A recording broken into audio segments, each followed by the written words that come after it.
Assalamualaikum. So students, welcome to my YouTube channel Knowledge for Students. So students, today we are here with class number 6. Class number 5 के अंदर हमने simple question के answer करना सीखा था कि किस तरह से हम हाँ में जवाब देंगे और किस तरह से ना में जवाब देंगे।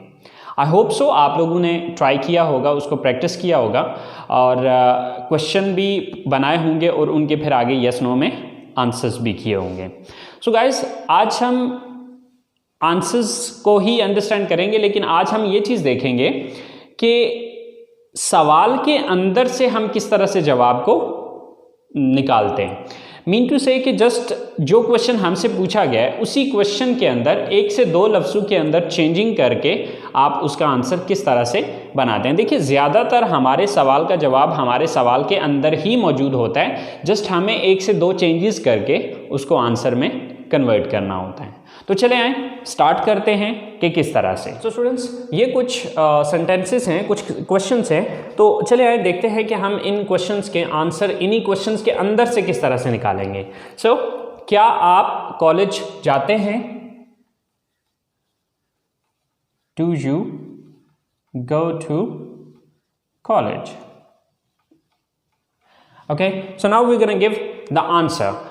तो आप देखेंगे इसमें यही सारा सवाल रहेगा, आपको डू की जगह यस या नो लगाने की ज़रूरत है। यस, अब देखिए इसके दो ही पॉसिबल आंसर है, या तो यस होगा या फिर नो होगा। सो इस यू को चेंज कर लेना आई में, बाकी अगला सारा सेम टू सेम यही रहेगा। हाँ, अगर आगे को प्रोनाउन आ रहा है तो उसको चेंज करने की ज़रूरत है, बट प्रोनाउन चूँकि अभी डिटेल से हमने पढ़ा नहीं है, उसको अभी डिस्कस नहीं किया, इसलिए मैं उस डिटेल में अभी फिल वक्त नहीं जाऊँगा, लेकिन अगली क्लासेस में इंशाल्लाह उसकी भी डिटेल आपको बताऊँगा। सो यस आई, नेक्स्ट जो बकिया बचता है सवाल के अंदर सेंटेंस, वही सेंटेंस हम यहाँ पर लगा देंगे। So yes I go to college. So अगर आप इस आंसर को देखें तो हमने सिर्फ ये दो वर्ड चेंज किए, बाकी सारा वही सवाल वाला ही उठा लिया। अब इसी को अगर हम नो में कर दें तो यस की जगह लगाएंगे नो आई, और यहां पर आप डोंट लगाना पड़ेगा। No I don't go to college, क्योंकि ऑलरेडी आपको पता है कि जब हम नेगेटिव बनाते हैं तो सब्जेक्ट के बाद हम डोंट लगाते हैं। सो नेक्स्ट क्वेश्चन, क्या मैं इंग्लिश बोलता हूं? डू आई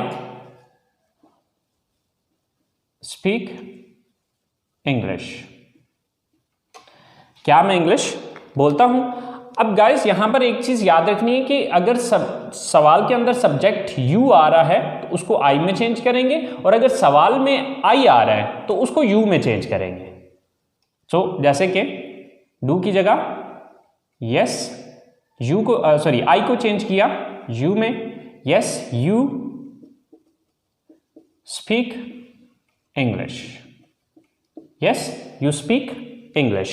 अब अगर नो में यही आंसर करना है तो यस की जगह नो लगा दें यू, और आगे आपको पता है कि सब्जेक्ट के बाद डोंट लगाना है। Yes no you don't speak English. No you don't speak English. Next question is, क्या हम क्रिकेट खेलते हैं?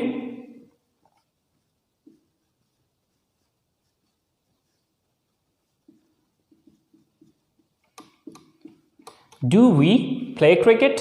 अब इसके दो पॉसिबल मीन आंसर्स हैं, बट इसमें ये जो वी है ये या तो वी ही रहेगा या फिर इसको यू में कन्वर्ट कर सकते हैं। अब देखना ये होगा कि जो बंदा सवाल पूछ रहा है वो अपने बारे में बात कर रहा है या आप खुद भी उसमें शामिल हैं। अगर तो वो सिर्फ अपने बारे में बात कर रहा है या अपने साथ जुड़े हुए कुछ और लोगों की बात कर रहा है, लेकिन आप खुद उसमें शामिल नहीं हैं, यानी कि जिस बंदे से सवाल कर रहा है वो बंदा उसमें शामिल नहीं है, तो फिर यू लगाएगा। अगर आप खुद भी उसमें शामिल हैं तो फिर उसमें आपको वी ही लगाना पड़ेगा। तो इसके दो पॉसिबल आंसर हैं, एक तो आप ये कहेंगे यस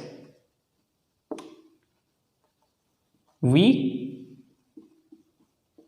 प्ले क्रिकेट। देखिए, वी उस सूरत में होगा कि अगर जिस बंदे से सवाल पूछा जा रहा है वो भी शामिल है, लेकिन अगर फर्ज करें वो बंदा खुद शामिल नहीं है तो इसकी जगह फिर हम वी नहीं लगाएंगे बल्कि यू लगा देंगे। Yes you play cricket. Okay, तो वी उस सूरत में होगा कि जिस बंदे से सवाल पूछा जा रहा है, ठीक है, वो खुद भी इसमें शामिल हो, ठीक है। और अगर वो बंदा खुद शामिल नहीं है तो फिर वी नहीं लगेगा, बल्कि आप वी यू में कन्वर्ट कर देंगे। सो अगर नो में आंसर करना हो तो नो, वी या यू, अब वो डिपेंड करता है क्वेश्चन पे। So don't play cricket, okay. So no, we are you don't play cricket. So हमारा नेक्स्ट क्वेश्चन है, क्या वो किताबें पढ़ते हैं? Do they read books? Do they read books? So do की जगह yes, next same to same, they read books. और अगर आप इसी को नो में लेके जाते हैं, no they don't read books. So guys, अब देखें कि हमने ये जो 4 क्वेश्चन बनाए हैं, इन क्वेश्चन के अंदर अगर हम देखें तो कोई लंबा चौड़ा चेंज नहीं किया हमने, सिर्फ एक शुरू में यस या नो लगाया है और आगे सब्जेक्ट को अगर ज़रूरत पड़ी है तो हमने जस्ट सब्जेक्ट को चेंज किया है। अब आगे मैं आपको ये चीज़ भी बता देता हूँ कि कौन कौन से सब्जेक्ट किस में चेंज होंगे और कौन से सब्जेक्ट चेंज नहीं होंगे। सो स्टूडेंट्स, ये वो वर्ड हैं जो कि आपके अगर सवाल के अंदर आ रहे हों तो आप उनको इनमें चेंज कर देंगे। अगर आपके सवाल के अंदर यू आ रहा है तो उसको आप आई में चेंज कर सकते हैं या फिर वी में चेंज कर सकते हैं। अब देखना ये होगा कि सवाल आप अकेले के बारे में पूछा गया या आप 2 या 2 से ज़्यादा लोग हैं। अगर अकेले हैं तो आई यूज़ करेंगे जवाब में, और अगर 2 या 2 से ज़्यादा लोग हैं तो फिर वी यूज़ करेंगे। अब अगर सवाल के अंदर आई आया तो उसको हम जवाब में यू में चेंज कर देंगे। अगर सवाल में वी आया है तो उसको वी में भी यूज़ कर सकते हैं और यू में भी यूज़ कर सकते हैं, क्योंकि अब ये डिपेंड करेगा कि सवाल किसके बारे में है। यानी कि सवाल जो है वो जो बंदा पूछ रहा है वो सिर्फ अपने बारे में पूछ रहा है या उसने आपको भी शामिल किया। अगर सिर्फ अपने बारे में पूछ रहा है तो आप यू का वर्ड यूज़ करेंगे, और अगर आपको भी साथ शामिल किया है तो फिर वी का वर्ड यूज़ होगा। अगर सवाल में योर आ रहा हो तो उसको माई में भी चेंज किया जा सकता है और अर में भी चेंज किया जा सकता है। अगर सवाल में माई आ रहा हो तो उसको योर में चेंज किया जाएगा, और अगर सवाल में अर आ रहा हो तो जवाब में योर या अर इस्तेमाल होगा। स्टूडेंट्स, अगर इनमें से कोई सब्जेक्ट आ रहा है तो फिर इनको चेंज करने की ज़रूरत नहीं है, सिर्फ आपने यस या नो क्वेश्चन के अंदर लगाना है। बाकी जो अगली स्टेटमेंट है या अगला जो सेंटेंस है उसको सेम एज इट इज़ जिस तरह वहाँ पर दिया गया सवाल के अंदर बिल्कुल सेम टू सेम वही आपने इस्तेमाल करना है। सो आई होप सो स्टूडेंट्स, आप लोगों को इस बात की समझ आ गई होगी। सो अब नेक्स्ट जो है वो मैं आप लोगों को 10 सवालात दे रहा हूँ जिनके आपने यस नो में आंसर करने हैं, और ये आंसर आपने बिल्कुल वैसे ही करने हैं जो तरीक़ाकार मैंने आपको अभी समझाया है। सो स्टूडेंट्स, ये 10 सेंटेंसेस ये हैं, देख लें ज़रा। Do you watch TV? Do they learn English? Do we use the computer? Do I sit here? Do you live in this city? Do we go to mosque? Do they go for morning walk? Do Asim and Amir study in this college? Do they work in this factory? Do you visit different parks? So guys, in sentences को आपने English में convert करना है। तो इंशाल्लाह यही sentences जो है वो मैं अगली क्लास में बनाऊंगा।